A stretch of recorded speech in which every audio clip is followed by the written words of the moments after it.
तो hello guys, कैसे हैं आप लोग। आई होप आप सब ठीक होंगे, स्टोरी एंजॉय कर रहे होंगे। अगर स्टोरी आपको अच्छी लग रही होंगी तो चैनल सब्सक्राइब करें और अपने यार दोस्तों को भी शेयर करें, उनसे भी कहें कि स्टोरी सुनने के बाद चैनल सब्सक्राइब करें। अब चलते हैं सीधे आज की कहानी पर। एक शख्स 2 दिन पहले अपने व्हाट्सएप पे एक स्टेटस लगाता है। उस स्टेटस के जो मायने थे वो ये थे कि उसका मतलब कि जिंदगी जब तक बेहतर हो मुझे जिंदा रखना, ये उसका स्टेटस था, उसने लगाया था। और जब मौत मेरे लिए बेहतर लगे तो मुझे उठा लेना, ये 2 लाइनों को स्टेटस उसने अपने स्टेटस पे लगाया था। और स्टेटस लगाने के अगले ही दिन उस शख्स की मौत हो जाती है। अब लोग ये बातें कर रहे हैं कि इस स्टेटस का मतलब क्या है, ऐसे वक्त पर क्यों लगाया, क्या उसे अंदाजा था इस चीज का कि अगले दिन उसकी मौत होने वाली है। आज की कहानी लाहौर के एक ऐसे फैमिली की कहानी है जिनकी जो 4 पीढ़ियां दुश्मनी में ही निकल गई। एक एक कर लोग मरते गए, घर में बेवाओं की तादाद बढ़ती गई और दुश्मनी ऐसी है कि खत्म होने का नाम ही नहीं ले रही है। बहुत कुछ अलग अलग, मतलब बहुत सारे देश हैं लेकिन आज भी बहुत सारी चीजें मिलती जुलती हैं। कैसे लोगों को पॉलिटिशियन यूज करते हैं और फिर उन्हें क्रिमिनल बनाते हैं, फिर अपने लिए इस्तेमाल करते हैं, और जब उन्हें लगता है कि अब उनके कपड़ों पे दाग लग जाएगा तो फिर उन्हीं क्रिमिनलों को किनारे लगा देते हैं, ठिकाने लगाते हैं, या फिर एक दूसरी फौज खड़ी कर देते हैं उनके अपोजिट, उन दूसरे गैंग के साथ मिला लेते हैं। और ये सिलसिला चलता रहता है, चाहे उस देश की बात हो इस देश की बात हो। एक जमाने में किंग ऑफ लाहौर के नाम से मशहूर एक शख्स हुआ करता था। उसका नाम था बिल्ला ट्रक वाला। इंडिया पाकिस्तान के बंटवारे से पहले की बात है, जब बिल्ला और उसके पुश्तैनी धंधा यही था, ट्रांसपोर्ट का कारोबार था, ट्रकों का। ट्रकें चलती थी, बेशुमार थी उसकी ट्रकें उसके पास, और लाहौर में ठीक ठाक दबदबा भी था उसका। और उस दबदबे के पीछे एक ये भी था कि वो पहलवानी के शौकीन थे। तो बिल्ला के जो फादर थे वो भी पहलवान, उससे पहले के पुरख थे वो भी पहलवान, और विरासत में बिल्ला को पहलवानी मिली। रहीम शहीद की तस्वीरें भी आप देख सकते हैं। तो ये बिल्ला पहलवान है। एक जमाने में लाहौर में इनकी तूती बोला करती थी। अब ट्रांसपोर्ट का धंधा, बहुत सारी चीजें होती हैं, दुश्मनी भी होती है, गैंग भी होता है, अलग अलग कंपटीशन भी होता है। तो बिल्ला ट्रक वाला का फादर किसी ने हत्या कर दी, मतलब उनके बिल्ला ट्रक वाले फादर की किसी ने हत्या कर दी। अब उसके बाद आगे बदला लेने की जिम्मेदारी बिल्ला ट्रक वाला पे आ गई। फिर बिल्ला ट्रक वाला ने खून खराबा करना शुरू किया और इतना ज्यादा लाहौर के अंडरवर्ल्ड में उनका नाम हो गया कि उन्हें किंग ऑफ लाहौर के नाम से जाने जाने लगा। जितने बाकी गैंग होते थे, गैंगस्टर होते, वो उसके नाम से डरने लगे। पर कयानी और नसीब देखिए कि बिल्ला ने उस जमाने में 2 लोगों को, मतलब 2 यतीम लोग थे, और उन्हें एक तरीके से गोद लिया, कहा कि आओ हम तुम्हें पालते हैं। इसमें एक का नाम था हनीफा और एक का नाम था बाबा। हनीफा और बाबा दोनों अब बिल्ला के सरबराही में मतलब पल रहे हैं, एक तरीके से आश्रम, एक आश्रम में। और बिल्ला उन्हें एक जो बाप की तरह एक वो होता है साया, वो दे रहा है। अब बिल्ला, हनीफा और बाबा दोनों छोटे होते हैं। अब धीरे धीरे बिल्ला का नाम बढ़ता है। अब दोनों अपना काम शुरू करते हैं। बिल्ला खुद एक गैंगस्टर होता है, अब तीनों उसी रास्ते पे निकल जाते हैं। अब इसमें से हनीफा होता है, वो पाकिस्तानी फिल्म इंडस्ट्री में कदम रख देता है, फिल्मों में पैसा लगाना शुरू कर देता है, प्रोड्यूस करने लगता है। अब इत्तेफाक से बिल्ला के कजन हुआ करता था, देखने हैंडसम खूबसूरत था। उसका जानने बिल्ला से ख्वाहिश देता है कि मुझे भी पाकिस्तानी फिल्मों में काम करने का मौका मिले, मुझे भी हीरो बना दीजिए। तो उन्होंने कहा ठीक है, ये जो हनीफा है ये फिल्म बनाता है, चलो इसको बोल देता हूँ। हनीफा से कहा कि तुम एक फिल्म बनाओ और मेरा कजन है, मेरा भाई, उसे तुम इस फिल्म में हीरो लेना। हनीफा ने भी कहा ठीक है। उस जमाने में करीब 1.5 लाख रुपए की फिल्म बनी, लेकिन फिल्म कभी बनी नहीं। बाद में खैर फिर बात हुई, कहा गया कि जब फिल्म नहीं बनी तो पैसे लौटा दो, अब वो पैसे भी नहीं लौटाए। अब धीरे धीरे हनीफा और बाबा, जिसको पाला था बिल्ला ने, अब उन्हीं की नजर बिल्ला की सारी संपत्ति दौलत कारोबार पर पड़ गई। पैसे दिए नहीं तो फिर दोनों के बीच में खाई खटास शुरू हो गई। अब दोनों अलग छोड़कर चले गए बिल्ला को, लेकिन फिर उनको बेइज्जती भी लगा और फिर उन्हें कब्जा भी चाहिए था। तो 1994 में एक रोज बिल्ला अपने घर के बाहर, सुबह सुबह फजर का टाइम था, फजर की नमाज पढ़ के बैठे हुए थे, तभी कुछ अनजान लोग आते हैं, अंधाधुंध गोली चलाते हैं और बिल्ला अपने घर के दरवाजे पे मारे जाते हैं। जब बिल्ला की मरने की खबर आए तो पूरे लाहौर में कोहराम मच गया, क्योंकि बिल्ला के नाम की उस वक्त लाहौर में टूटी बोला करती थी। पॉलिटिकल पार्टी हो, पुलिस हो, ब्यूरोक्रेसी हो, हर जगह मतलब ऐसी कोई जगह नहीं थी जहाँ उनकी तूती ना बोलती हो। एक तरीके से लाहौर के वो डॉन थे। अब उसके मन में, लोगों के मन में उनकी दहशत भी थी कि अब बिल्ला की मौत हुई है तो खून खराब होगा लाहौर में। तो खैर पुलिस ने, पॉलिटिशियन ने सब कुछ कूल किया। अब बिल्ला की मौत के बाद जो मतलब उसके बेटा है होता है, इसकी एंट्री होती है इस सब में चीज़ में। उसका बेटा जो था बिल्ला का, यानी कि उनका नाम था आरिफ, आरिफ ट्रका वाला। बिल्ला का एकलौता बेटा था आरिफ ट्रका वाला। अभी तक बिल्ला ने अपने बेटे को इन सारी चीज़ों से दूर रख रखा था। और आरिफ ट्रका वाला जो था उसे भी मालूम था कि उसने भी अपनी पत्नी और बच्चे जो थे इनको भी लाहौर से दूर दुबई में रख रखा था, वहीं पढ़ा लिखा रहा था।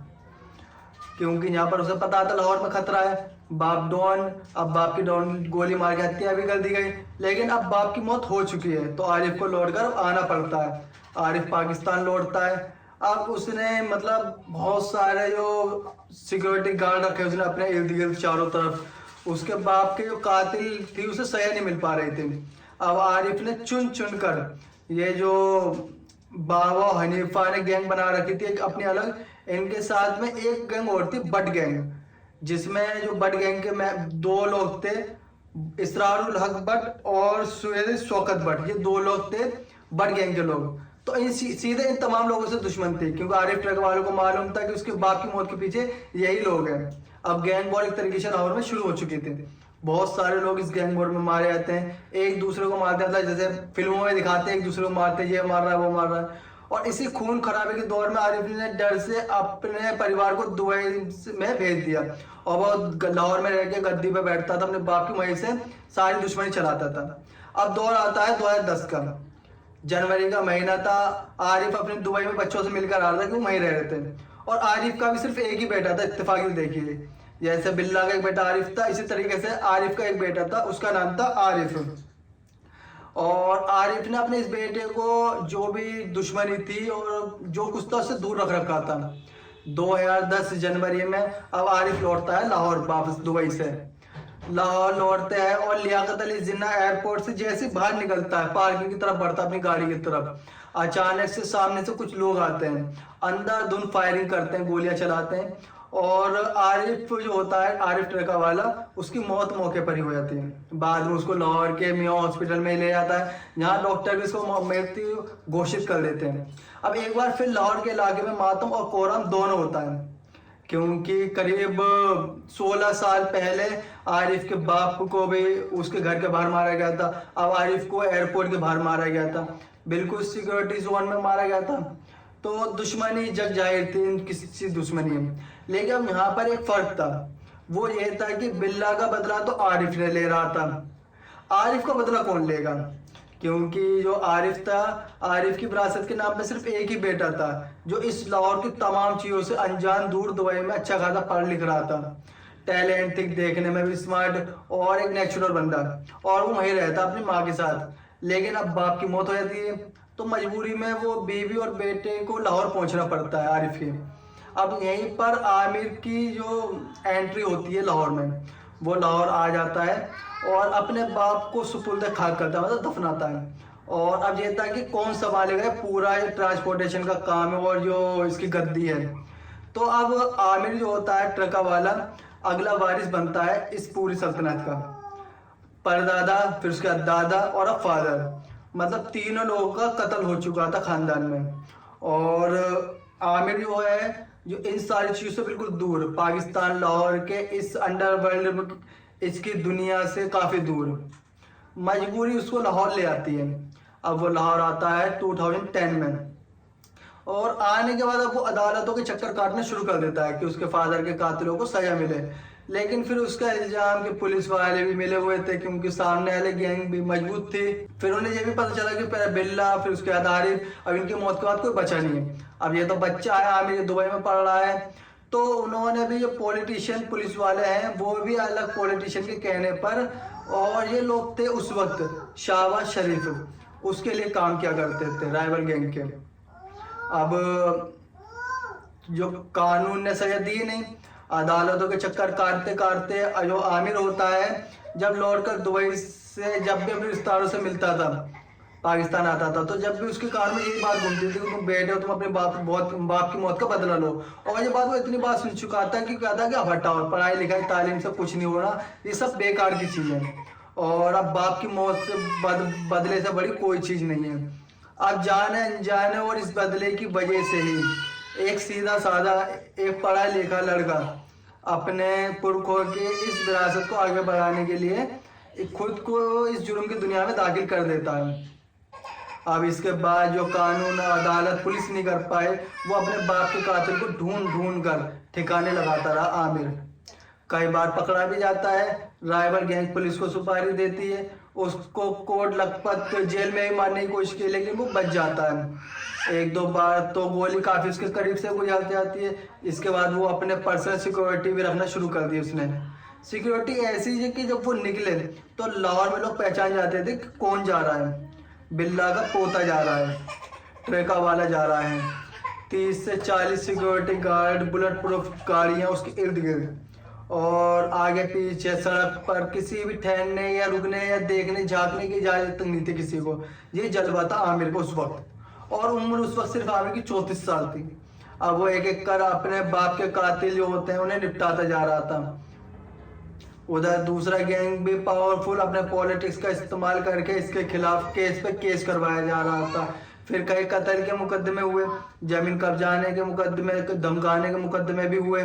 कमाल तो ये है कि 30-35 तो इसके पास लाइसेंस वाले हथियार थे आमिर के पास। लेकिन वही है कि करप्शन में तो कुछ भी हो सकता है। एक बार तो इसको आमिर ट्रक वाले को पुलिस वालों ने इसलिए गिरफ्तार किया कि इसके पास एक अवैध हथियार मिला था, इलीगल वेपन मिला था। हालांकि उसने कहा कि उसके पास 30-35 लाइसेंस हैं, तो उसको एक कट्टे की क्या जरूरत है, लेकिन वो सब एक प्लान था आमिर को फंसाने का। उसके लिए भी आमिर को जेल भेजा गया, और फिर वो आमिर वहां से जेल से बाहर भी आता है, और ये सिलसिला लगभग चलता रहता है। अच्छा, लाहौर में ऐसे लोगों की भी कमी नहीं थी जो आमिर ट्रैकर वालों को एक रोबन टाइप मानते थे लाहौर के अंदर। अब दुश्मनी तो जारी होती है। पिछले कुछ वक्त से अब आमिर ट्रैकर वाला को लगता है कि, बल्कि उससे कई बरस पहले ऐसे जब वो लाहौर में दाखिल हुआ तो उसे लग गया था कि जो पुरखों से चला आ रही है दुश्मनी चली आ रही है, शायद उसका अंजाम भी वही होगा जो उसके अब तक पूर्वजों का अंजाम हुआ है, मतलब कि मौत। और उसकी शादी भी हो जाती है आमिर की, एक दूर की कजन होती है, उससे उसकी आमिर की शादी भी हो जाती है। शादी करने के बाद उसे 2 बच्चे भी हुए, 2 बेटे, और दोनों बहुत छोटे हैं इस वक्त भी। अभी की बात बता रहा हूँ। जितने उसके करीब के जानने वाले हैं आमिर ट्रैकर वाला की, वो कहते हैं कि वो अपने बच्चों पर कभी जाहिर नहीं होने दिया कि वो उससे प्यार करता है, और ना अपने बच्चों के करीब जाता है, और ना उनके साथ खेलता है, मतलब उनके साथ टाइम स्पेंड नहीं करता है, इसलिए ताकि उसके बच्चों को उससे प्यार न हो जाए आमिर के। अगर प्यार होगा तो उसके जाने के बाद उसके बच्चे फिर बहुत तकलीफ में होंगे, तो इसीलिए उन्होंने अपने बच्चों से एक तरीके से दूरी बना के रखी थी। कुछ लोगों ने कहा कि तुम अपना बिजनेस समेटो, यहाँ से चले जाओ, यहाँ से आए थे वहां लेकर, बच्चों को पढ़ाओ लिखाओ, शांति की जिंदगी गुजारो। लेकिन अब वो इतना सब कुछ कर चुका था बाप के कत्ल के बदले लेने के लिए कि उसके लिए वापसी करना नामुमकिन थी एक तरीके से। दुश्मनी अब बढ़ रही थी क्योंकि गैंग वॉर जारी था पर लाहौर के अंदर। दादा के जमाने से 25 साल हो गए, 50 लोग मारे जा चुके थे, और तभी आमिर के एक जिगरी दोस्त की बहन की शादी होती है इसी बीच में, और ये शादी के बाकी रस्में तो हो गई थी, और वो एकदम उसका क्लोज फ्रेंड था आमिर का, बहुत कम दोस्त थे उसमें से एक ये भी था।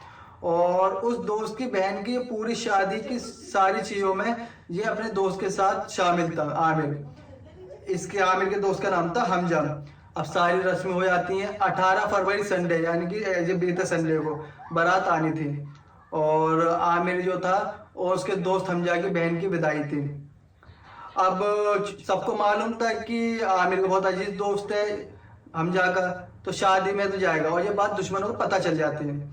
इत्तेफाक से इस शादी में जाने से एक दिन पहले आमिर ट्रैकर वाला ने अपने मोबाइल में व्हाट्सएप में एक स्टेटस अपलोड करता है, और वो स्टेटस वही था मैंने आपको शुरू में लाइनें सुनाई थी कि जब तक जिंदगी बेहतर लगे मुझे जिंदगी देना, और जब लगे कि मौत मेरे लिए बेहतर है तो मुझे उठा लेना। ये उसका आखिरी अपडेट स्टेटस था। लाहौर के चुंग इलाके में बारात आई उस दिन, करीब 30 से ज़्यादा सिक्योरिटी गार्ड आमिर के पास थे।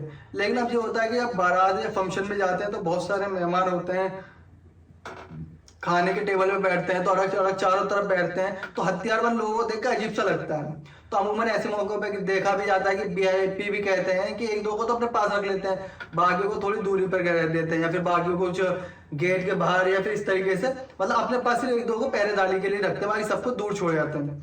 तो आमिर अपने टेबल पे बैठा हुआ था अपने दोस्तों के साथ खाना खाने के लिए। तभी एक शख्स आता है, तस्वीर खिंचानी थी, क्योंकि डॉन की तो वैसे भी अपने आप में एक डॉन को बहुत ज़्यादा रिस्पेक्ट देते हैं। तो उससे पहले तो वो हमजा के बराबर में बैठा है और फिर अपनी जेब से एक लिफाफा निकालता है जिसमें 2000 रुपये सलामी के होते हैं, सलामी देता है। और उसके बाद अचानक एक पिस्टल निकालता है और फिर उसने अंधाधुंध फायर कर दिया सीधे आमिर के ऊपर। गोली दिल और गर्दन पर लगी। इसके बाद आसपास में जो मेहमान थे वो भागे और इत्तेफाक से उन्हीं में वहाँ के एक शहर के रईस जो किसी मॉल के मालिक थे उनका भी एक गनर खड़ा हुआ था। तो उसने देखा तो उसने फौरन गोली चलाना शुरू कर दी। उसे लगा कि मेरे मालिक के ऊपर गोली करी जा रही है, उसने भी फायर क्रॉस किया। अब हमलेवर पे जो गोली होती है उस पहली गोली उसके आग पे लगती है और फिर वहीं गिर जाता है। फिर इसके बाद बाकी सारे गार्ड आते हैं भागते हुए। अब शादी के मंडप में कोहराम मच जाता है। उठाकर जिन्ना हॉस्पिटल ले जाएंगे आमिर को। डॉक्टरों ने आमिर ट्रका वालों को डेड डिक्लेयर कर दिया देखते ही, जबकि उसके 2 दोस्त और उसमें एक कजन भी है, उनका भी इलाज चल रहा है इस वक्त। जिसने हमला किया था वो मारा गया था।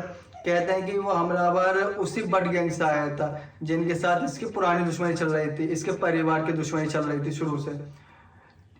टिफी बट और सुहेल शौकत बट उसी गैंग के मेंबर थे।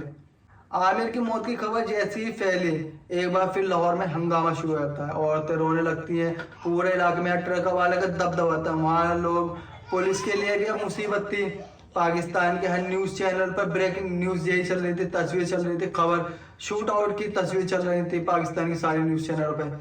लेकिन इन सारी चीज़ों में इस खानदान का चौथा चिराग बुझ गया। मतलब आमिर के परदादा से शुरू हुआ ये, फिर बिल्ला तक आया, फिर आरिफ तक, और अब आरिफ के बेटे जिसे दूर रखा गया था इन सब चीज़ों से, आमिर। बहुत सारे लोग पाकिस्तान में कह रहे हैं कि शायद अब 25 साल पुरानी दुश्मनी जो है अब ये दी एंड हो गया, मतलब खत्म हो गई। क्योंकि अब ट्रेका वाला परिवार में कोई ऐसा है नहीं जो इस मौत का बदला ले सके, क्योंकि आमिर के 2 बच्चे हैं और दोनों भी बहुत छोटे हैं। लेकिन यही बात आमिर के बारे में कहा गया था कि जब उसके फादर की डेथ हुई थी और वो फिर दुबई में था आमिर उस वक्त, और फिर वो लौट कर आता है लाहौर और एक एक करके फिर बदला भी लेता है। अब ये भी है कि शायद आमिर की मौत के बाद उसका परिवार, खासतौर पर उसकी बीवी, अपने दोनों बच्चों को लेकर वापस दुबई चली जाए, क्योंकि वहीं उनके लिए सेफ जगह है। लेकिन क्या ये गैंग वॉर का डी एंड है या फिर ये कुछ टाइम के लिए रुक गई है? जब उसके बच्चे बड़े होंगे, जब उसके बच्चों की कहानी सुनाई जाएगी तो वो भी अपने बाप की तरह अपने बाप की मौत का बदला लेने के लिए पाकिस्तान लाहौर जरूर लौटेंगे और ये कहानी एक बार फिर आगे बढ़ेगी, मतलब 5वीं पीढ़ी तक। तो ये संडे हुए शूट आउट की कहानी के पहला पहलू था। अब मैं आपको दूसरा पहलू सुनाता हूँ इस कहानी का। पाकिस्तान में जैसे अपने यहाँ भी कुछ वक्त पहले यूपी पुलिस ने टॉप 100 क्रिमिनल की रिपोर्ट निकाली थी, तो स्पेशली पंजाब और लाहौर के टॉप 10 क्रिमिनल की लिस्ट निकाली थी पाकिस्तान में। उसमें कहा गया था इन लोगों को या तो अंदर करो, या तो अंदर करने में वहाँ की पुलिस तो बहुत ढीली है, या फिर उनको होता है कि जिस पाकिस्तानी पुलिस का ये है कि जिससे बन नहीं रही उसे सीधा एनकाउंटर कर दो और जिससे बन रही है उसे उठा के जेल में वाईफाई डाल दो। तो वहाँ की जो मतलब टॉप 10 अंडरवर्ल्ड के दोनों की लिस्ट, गैंगस्टर की लिस्ट जारी हुई थी, उसमें एक नाम इस आमिर ट्रक वाला का भी था टॉप 10 में। सिर्फ 34 साल का पढ़ा लिखा लड़का बदला लेने के लिए कहाँ से कहाँ पहुंच जाता है, ये आप खुद देख सकते हैं। इसके अलावा उसमें जो शामिल थे वो थे अरशद अमीन चौधरी, टॉप लाहौर के गैंगस्टर की बात कर रहा हूँ मैं, आबिद बॉक्सर, आतिफ चौधरी, आबिद चौधरी, आरिफ जो जिससे पहले मौत हो गई आरिफ टिरकावा, ताहिर प्रिंस, शाहिद म्यू और बुद्धा गुज्जर, और इसमें अच्छू शुक्रवाला, कालू शाहपुरिया और बशीरा पहलवान। जी जितने भी इनमें से आ रहे हैं जो ये तो पहलवान है। अब ये पहलवानी कर करके उन्होंने जुर्म की दुनिया में कदम रखा। अब सवाल ये है कि ये पनपते कैसे हैं? इनमें से बहुत सारे तो ऐसे हैं जो स्टूडेंट पॉलिटिक्स से निकल कर आए हैं। अपने यहाँ जैसे एग्जांपल ले लीजिए, बहुत सारे ऐसे क्रिमिनल हैं जो स्टूडेंट पॉलिटिक्स से बाहर आए, स्टूडेंट पॉलिटिक्स से, फिर बाद में नेताओं ने उन्हें संरक्षण दिया और वो उन्हीं के लिए काम करने लगे। सेम इसी तरीके से लोगों की भी कहानी, इनमें जितने क्रिमिनल हैं किसी न किसी पार्टी के साथ जुड़े रहते थे पाकिस्तान के अंदर। अभी हाल में ही जो ये आमिर ट्रक वाला है जिसकी संडे को मौत हुई है, इसने मुस्लिम लीग नून यानी कि नवाज शरीफ की पार्टी को ज्वाइन कर लिया था। इससे पहले तहरीक इंसाफ जो इमरान खान की पार्टी थी उसको ज्वाइन कर रखा था इसने। लेकिन अब इस होता यह है कि जो सत्ता में होता है वो ऐसे लोगों को संरक्षण देती है, सेम जैसे हमारे कंट्री में होता है। लेकिन इस चक्कर में ऐसे कई क्रिमिनल पैदा हो जाते हैं, सिस्टम उन्हें पैदा करती है कि उन्हें जब जरूरत नहीं होती है तो उन्हें निपटा देती है, किसी और को बुला लेती है। और जो प्रभार ट्रक वाला है ये एक चीज के लिए बड़ा कुख्यात और फेमस है और बदनाम है कि जो आमिर के फादर यानी कि आरिफ ट्रक वाला है, इसने अपने घर में 10 शेर पाल रखे थे। आप इमेजिन करिए 10 शेर, और लोगों को ये बात पता भी थी। कहानी तो ये भी कि कई लोगों को तो शेर के आगे डाल दिया, लेकिन 10 शेर की तस्वीर पाकिस्तान की मीडिया पे, और ये इकलौता ऐसा शख्स था लाहौर नहीं बल्कि पूरे पाकिस्तान में जितने 10 शेरों को अपने पिंजरे या बारे में या उसका डेरा जो था वहां रखा हुआ था। 10 शेर, और उसकी एक अलग ही दहशत थी फिर। लेकिन फिर वही बात आती है कि ऐसी हर दहशत का एक दिन अंजाम बुरा ही होता है, और अब 25 साल की दुश्मनी खत्म हो गई या फिर ये 10-15 साल के लिए टल गई, अब ये रुकी हुई है, मतलब ये कहना मुश्किल है।